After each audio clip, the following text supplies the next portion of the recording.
good afternoon mga boss. For today's installation, UCY Android head unit ito sa Toyota Vios 2019 model. Yan mga boss, ito yung install namin. UCY yung brand. Yan. 9 inches mga boss, 4 plus 64 GB ROM.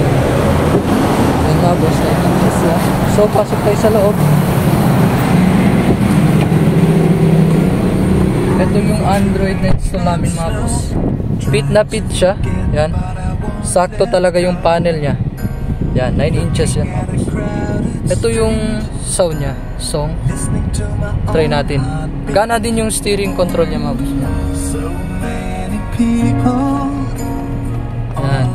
May equalizer siya mga boss. Ito yung nagpapaganda ng tunog niya. May built-in na siya equalizer. Yan.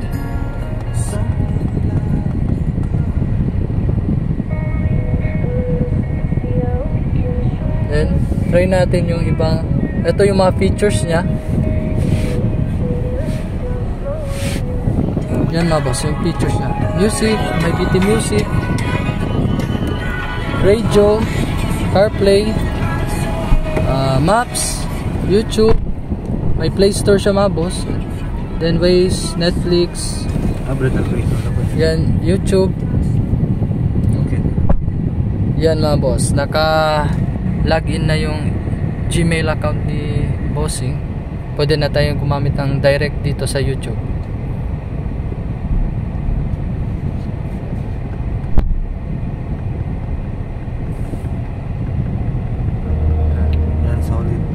Solid mga boss. Naka-setup na lahat.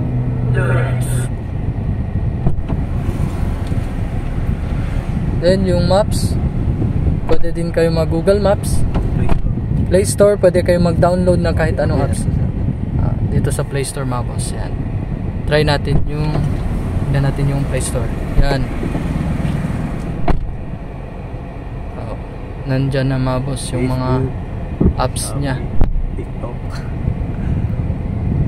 Pwede na kayo mag-Facebook. Yan. Pag mag-reverse kayo mga boss, mag-reverse ako boss, automatic siya magti-trigger sa reverse camera. Yan. Then try natin yung muna yung radio mga boss. Radio. Yan, nakaset. Sineset up pa yung radio station. Yan mga boss. Then may kasama siyang USB slot, dalawa. Pwede nyo lagyan ng USB. Pwede din ito Bluetooth, hotspot. Ayun lang mga boss. Visit our shop sa Andres Auto Accessories, Governor Street, Santa Maria, Panting, Sir Kyle, Sugros.